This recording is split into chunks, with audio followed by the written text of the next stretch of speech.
I do feel more of a connection to the land than other places I've worked, and it's kind of hard to explain, but when I think about it, my ancestors were here, and I'm here, and then I hear my grandma telling me stories of her grandparents working up here and logging up here. Working in our own territory means a lot to me because I grew up in our territory, and today I'm logging in our territory, so that always brings me back home.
My name is Derek Ferguson, Métis Nation. I'm working as a logging manager for Homalco Forestry. We run a 30-man camp, usually about 18 to 23s are average in camp at a time. I'm Mark Billows, I'm from the Homalco Nation, and I'm an assistant charge hand in training here with Homalco Forestry. Just from hearing stories from guys who have been around a long time, they can definitely see the changes. There's definitely a lot more, I guess, due diligence and a lot more focus on the safety. For me, coming into the industry, it wasn't what I thought, and it was a pleasant surprise, actually. Tansikiawau, Ni Maximopin. I'm a registered professional forester, and I'm with the Métis Nation. If you listen to a lot of the stories through First Nation culture, you hear stories of people going on the land and hunting and fishing and managing the land.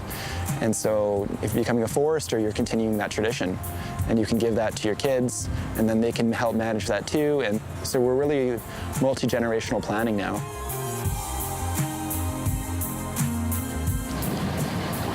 Approach your band first to see if there's any openings, entry-level positions to come out. Try a summer job out here, just doing some minor light-duty laboring kind of stuff, and just get a feel for it. If you do like it, then you can decide if you'd like to go to school. You can then contact your band for potentially to get some funding, or the First Nation Forestry Council also has the First Nation Forestry Training Program, which is a full scholarship program.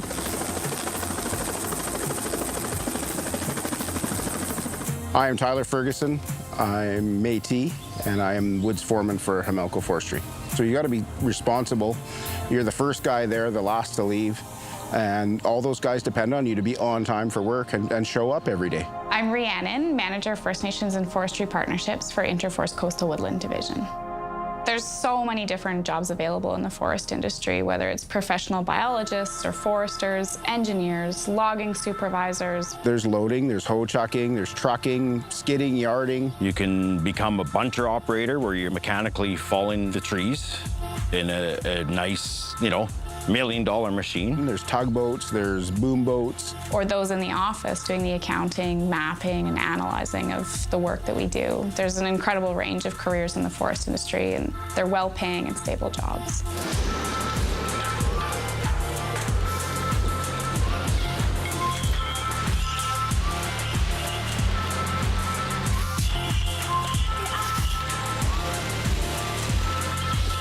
We like to have the crew get along and sort of, and maybe not everyone's best friends, but we are sort of family-orientated, really. There's free time after your shift. I mean, we have a gym in camp, so a lot of us hit the gym. There's guys doing fishing and prawning.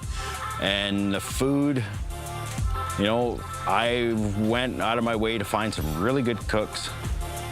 And you wouldn't believe how that makes your crew happy, because if you have a bad cook, the crew will let me know right away.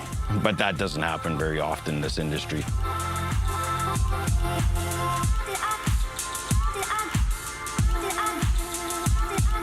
It's very important to be working with First Nations and trying to uplift what they're doing. So what I would like to see is not for me to come in and to take over the territory and to be managing it for them, but to be uplifting the knowledge with them and then eventually have them manage their own territory in forestry.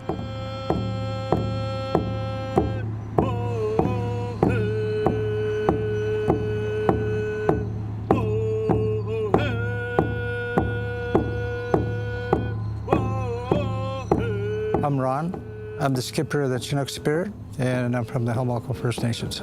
I feel very honored, and I feel blessed every day. I can get up and go to work from every day.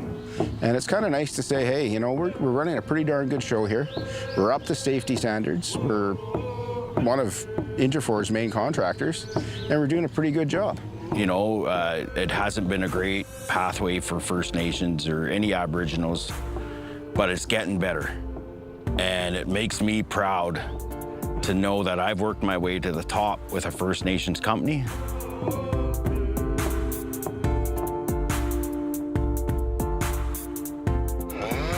So not only are you doing yourself a favor by getting a good job, but you're also doing your band a good favor. You're bringing them more revenues, you're uplifting what they do, and eventually you're going to manage the tenure. The band should be involved in what's happening on your traditional land. Your ancestors were here, and for you to be here and be a part of something such as logging and making sure that it's getting done properly and you know, hopefully reducing the impact on the land itself. I've worked for other First Nations companies that are doing well, and we really have a voice, and it's a good thing.